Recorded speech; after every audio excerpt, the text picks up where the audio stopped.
ಎಲ್ಲರಿಗೂ ನಮಸ್ಕಾರ. ಸ್ವರ್ಣಗೌರಿ ಲಾಕ್ಸ್ಗೆ ಸ್ವಾಗತ. ಎಲ್ಲರೂ ಹೇಗಿದ್ದೀರಾ? ಚೆನ್ನಾಗಿದ್ದೀರಾ ಅಂತ ಭಾವಿಸ್ತೀನಿ. ನಾನು ಫೇಸ್ ವಿಡಿಯೋ ಮಾಡಿ ತುಂಬ ದಿವಸ ಆಯಿತು. ಯಾಕೆಂದರೆ ಇವಾಗ ಮಾಡಬೇಕು ಅಂತ ಅನಿಸ್ತು. ಇದು ಒಂದು ಕಂಟೆಂಟ್ ತೊಗೊಂಡು ಬಂದಿದ್ದೀನಿ, ಮಾಡಬೇಕು ಅನಿಸ್ತು. ಯಾಕೆಂದರೆ ಈ ಥರ ವಿಡಿಯೋಗಳನ್ನ ನಾವು ಮುಖ ತೋರಿಸಿನೇ ಮಾತಾಡಬೇಕಾಗುತ್ತೆ. ಯಾಕೆಂದರೆ ಇದು ಸೋಷಿಯಲ್ ಮೀಡಿಯಾದಲ್ಲಿ ಎಲ್ಲ ಕಡೆಯೂ ನಾನು ಕೆಲವೊಂದು ವಿಡಿಯೋಗಳನ್ನ ನೋಡ್ತಾ ಇದ್ದೀನಿ. ಹಸುಗಳು, ಕರುಗಳು, ತುಂಬ ಚಿಕ್ಕ ಚಿಕ್ಕ ಕರುಗಳಿಗೆ ಅದಕ್ಕೆ ಮೂತಿಗೆ ಚೆನ್ನಾಗಿ ದಾರ ಕಟ್ಬಿಟ್ಟು ಸಾಗಿಸ್ತಾ ಇದ್ದಾರೆ ಮೆಟೆಡರಲ್ಲಿ. ಹಾಗಾಗಿ ಒಂದು ತಂಡದವರು ಅದನ್ನು ಹಿಡ್ದಿದ್ದಾರೆ. ಹಿಡಿದು ನೋಡಿದ್ರೆ ಎಷ್ಟು ಸುಮಾರು ಒಂದು ಮೆಟೆಡರಲ್ಲಿ ಒಂದು 20-30 ಸಣ್ಣ ಸಣ್ಣ ಕರುಗಳು. ಅದಕ್ಕೆ ಏನು ಮಾಡಿದ್ದಾರೆ, ಬಾಯಿಗೆ ದಾರ ಕಟ್ಬಿಟ್ಟು ಚೆನ್ನಾಗಿ ಹಗ್ಗ ಕಟ್ಬಿಟ್ಟು ಸಾಗಿಸ್ತಾ ಇದ್ದಾರೆ. ಅದೆಲ್ಲಿ ಸಾಗಿಸ್ತಾ ಇದ್ದಾರೆ, ಏನಕ್ಕೆ ಸಾಗಿಸ್ತಾ ಇದ್ದಾರೆ ಅಂಥೇಳಿ ಕಂಡಿಡ್ದು ಗಾಡಿನ ಕಂಡಿಡ್ದು ಆಮೇಲೆ ಅದರಿಂದನೇ ಹೋಗಿ ಫಾಲೋ ಮಾಡಿಕೊಂಡು ಆ ಗಾಡಿನೂ ಪೊಲೀಸ್ನವ್ರಿಗೆ ಫೋನ್ ಮಾಡಿ ಆ ಗಾಡಿನ ಅರೆಸ್ಟ್ ಮಾಡಿಸಿ ಆ ಕರುಗಳನ್ನ ತಗೊಂಡೋಗಿ ಸಣ್ಣ ಕರುಗಳು ಅವ್ರ ಅಮ್ಮನ ಹತ್ರ ಹಾಲು ಕುಡಿಯೋಂಥ ಕರುಗಳು. ಯಾಕೆಂದರೆ ಹಸು ಆಗಲಿ ನಮ್ಮ ಹಿಂದೂ ಸಂಸ್ಕೃತಿ ಧರ್ಮದಲ್ಲಿ ಹಾಲು ಕೊಡೋ ಹಸು, ಹಾಲಿಂದ ನಾವು ಮೊಸರು, ಬೆಣ್ಣೆ, ತುಪ್ಪ ಪ್ರತಿಯೊಂದು ಅದರಿಂದ ನಾವು ಉಪಯೋಗಿಸ್ತೀವಿ. ಯಾಕೆ ಈ ಮನುಷ್ಯತ್ವ ಇಲ್ವ ಈ ಜನಕ್ಕೆ? ಅದನ್ನು ತಿಂದು ಬದುಕಬೇಕಾ ಇವರು? ಹಾಲು ಕೊಡೋ ಹಸುವನ್ನ ದನಗಳನ್ನ ತಿಂದು ಇವರು ಬದುಕಬೇಕಾ? ಅದಕ್ಕೆ ಅಂತಲೇ ಇವಾಗ ಜನ ಅದನ್ನು ಕುರಿ, ಕೋಳಿ ಅಂತಲೇ ಅದನ್ನು ಸಾಕು ಪ್ರಾಣಿಗಳು ಸಾಕಿ ಅದನ್ನು ತಿಂತಾರೆ. ಹಾಗದ್ಬಿಟ್ಟು ನಾವು ಹಾಲು ಕೊಡೋ ಹಸು ನಮ್ಮ ಹಿಂದೂ ಧರ್ಮದಲ್ಲಿ ಅದನ್ನು ಗೋಮಾತೆ ಅಂತೇಳಿ ನಾವು ಅದನ್ನು ಪೂಜೆ ಮಾಡ್ತೀವಿ, ಗೌರವಿಸ್ತೀವಿ, ಪೂಜಿಸ್ತೀವಿ. ನಾವು ತಲತಲಾಂತರದಿಂದನೂ ನಾವು ಅದನ್ನು ದೇವರು ಅಂತ ಪೂಜೆ ಮಾಡ್ಕೊಂಡು ಬರ್ತೀವಿ. ಅದನ್ನು ತಿಂದು ಬದುಕಬೇಕಾ? ಪ್ರತಿಯೊಬ್ಬರೂ ಇದ್ರ ವಿಚಾರವಾಗಿ ನಾನು ಸೋಷಿಯಲ್ ಮೀಡಿಯಾದಲ್ಲಿ ಫಸ್ಟ್ ಟೈಮ್ ನಾನು ಈ ವಿಚಾರವಾಗಿ ನಾನು ವಿಡಿಯೋ ಮಾಡ್ತಾ ಇದ್ದೀನಿ. ಇದ್ರ ವಿಚಾರವಾಗಿ ಪ್ರತಿಯೊಬ್ಬರು ಒಂದು ವಿಡಿಯೋ ಮಾಡಾಕಿ, ಪ್ರತಿಯೊಬ್ಬರು ಒಂದು ವಿಡಿಯೋ ಮಾಡಿ, ಏನು ತಪ್ಪಿಲ್ಲ ಇದ್ರ ಬಗ್ಗೆ. ಯಾಕೆಂದರೆ ಯಾರು ಅರೆಸ್ಟ್ ಮಾಡೋದು ಎಲ್ಲ, ಏಕೆಂದರೆ ಇದು ಕಾನೂನಿಗೆ ವಿರುದ್ಧವಾಗಿರೋಂಥ ಇಂಥ ಮಾಡ್ತಾ ಇದ್ದಾರೆ. ಈ ಥರ ಕೆಲಸಗಳನ್ನ ಮಾಡ್ತಾ ಇದ್ದಾರಲ್ಲ, ಆ ಹಸುಗಳನ್ನ ತಗೊಂಡೋಗೋದು, ಗೋ ಹತ್ಯೆ ಮಾಡೋದು, ಅದನ್ನು ಕಡಿದು ತಿನ್ನೋದು, ಇದನ್ನು ಇವರು ಇಲ್ಲೇ ಬೇಕಾಗಿಲ್ಲ. ಇವರೆಲ್ಲ ಹೊರದೇಶದಲ್ಲಿ ಪಾಕಿಸ್ತಾನದಲ್ಲಿ ಇರಬೇಕಾಗಿತ್ತು. ಇಂಥವ್ರನ್ನ ಏನು ಮಾಡಬೇಕು ಅಂತ ಗೊತ್ತಾಗ್ತಾ ಇಲ್ಲ. ನಮ್ಮ ಕಾನೂನು ಏನು ಮಾಡುತ್ತೆ, ಇಂಥವ್ರಿಗೆ ಒಂದು ಸ್ವಲ್ಪ ದಿವಸ ಇಟ್ಕೊಳ್ಳುತ್ತೆ, ಮತ್ತೆ ಬಿಡ್ತಾರೆ ಅಲ್ವಾ? ಹಾಗಾಗಿ ದಯವಿಟ್ಟು ಇಂಥ ವಿಡಿಯೋಗಳನ್ನ ಶೇರ್ ಮಾಡಿ.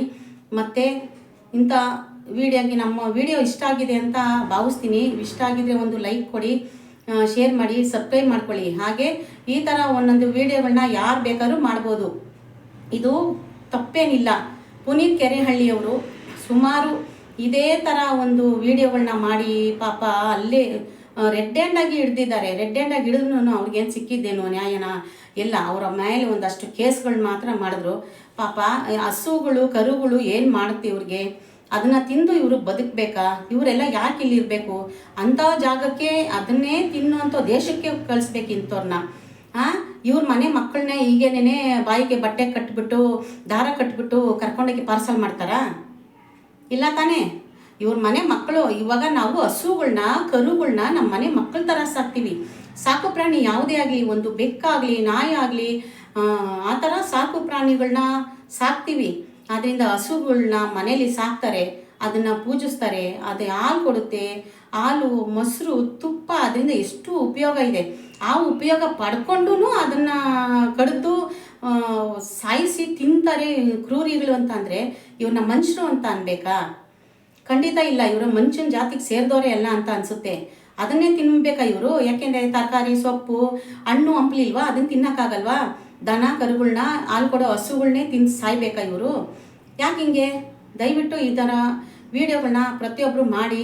ಇದು ಆದಷ್ಟು ನಮ್ಮ ದೇಶದಲ್ಲಿ ಇಂಥದ್ದೆಲ್ಲ ಈ ದನ ತಿನ್ನೋಂಥವ್ರನ್ನ ದಯವಿಟ್ಟು ದೂರ ಇಡ್ರಿ. ಎಲ್ಲ ದೇವಸ್ಥಾನಗಳ ಹತ್ರ ಆಗಲಿ ದನದ ಮಾಂಸ ಮಾರೋದು ಅಂಥದ್ದನ್ನೆಲ್ಲ ಖಂಡಿಸ್ರಿ. ಎಲ್ಲರೂ ಬರೀ ಕಮೆಂಟ್ ಹಾಕ್ಬಿಟ್ಟು ಸುಮ್ಮನೆ ಆಗಬೇಡಿ. ಪ್ರತಿಯೊಬ್ಬರು ಒಂದು ವಿಡಿಯೋ ಮಾಡಿ ಹಾಕಿ, ಏನು ತೊಂದರೆ ಏನಿಲ್ಲ. ಹಂಗಾಗಿ ನಾನು ಈ ವಿಡಿಯೋ ಮಾಡಬೇಕು ಅನಿಸ್ತು, ಧೈರ್ಯವಾಗಿ ನಾನು ಮಾಡಿದ್ದೀನಿ. ಈ ಮಾಡಿರೋದ್ರಲ್ಲಿ ಏನೋ ತಪ್ಪಿದ್ರೆ ಕ್ಷಮೆ ಇರಲಿ.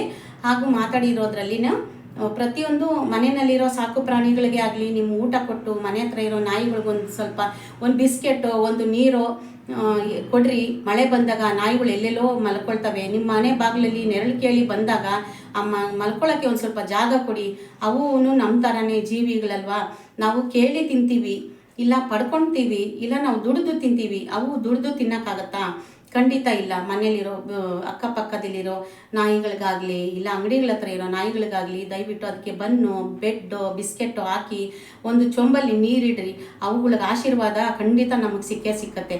ಈ ಮನುಷ್ಯನಿಗೆ ಮಾಡೋದಕ್ಕಿಂತ ಅಂಥ ಮೂಕ ಪ್ರಾಣಿಗಳಿಗೆ ಮಾಡಿ ಪುಣ್ಯ ಕಟ್ಕೊಳ್ಳಿ ಅಂತೇಳಿ ನಾನು ಈ ವಿಡಿಯೋ ಮುಖಾಂತರ ಹೇಳೋಕ್ಕೆ ಇಷ್ಟಪಡ್ತೀನಿ. ಈ ವಿಡಿಯೋ ಇಷ್ಟ ಆಗಿದ್ದರೆ ದಯವಿಟ್ಟು ಲೈಕ್ ಮಾಡಿ, ಶೇರ್ ಮಾಡಿ. ಹಾಗೂ ಈ ಹಸುಗಳ್ನ, ಕರುಗಳ್ನ, ಮುಖ್ಯವಾಗಿ ಹಸು ಕರುಗಳ್ನ ತಗೊಂಡೋಗೋದು, ಎಲ್ಲೆಲ್ಲೋ ತಗೊಂಡೋಗಿ ಕತ್ತರಿಸಿ ಮಾರೋದು ಈ ಮಿಲ್ಟ್ರಿ ಹೋಟ್ಲಲ್ಲಿ ದಯವಿಟ್ಟು ನಾನೊಂದು ಹೇಳ್ತೀನಿ, ಈ ಮುಸ್ಲಿಮ್ಸು ಹೋಟೆಲ್ಗಳಲ್ಲಿ ದಯವಿಟ್ಟು ಅದನ್ನು ಬಿರಿಯಾನಿ ತಿಂತೀನಿ ಕಡಿಮೆ ಬೆಲೆ ಅಂತ ತಿನ್ನಕ್ಕೆ ಹೋಗಬೇಡಿ. ಯಾಕೆಂದರೆ ತಿನ್ನೋಕ್ಕೆ ಅಂತಲೇ ನಿಮ್ಮ ಮನೆಯಲ್ಲಿ ಮಾಡಿಕೊಂಡು ತಿನ್ನಿ.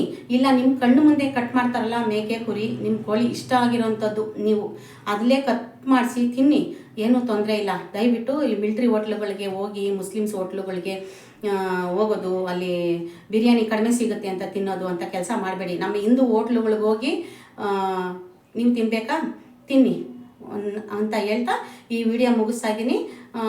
ಎಲ್ರಿಗೂ ತುಂಬ ಹೃದಯದ ಧನ್ಯವಾದಗಳು ನನ್ನ ವಿಡಿಯೋ ನೋಡಿದ್ದಕ್ಕೆ.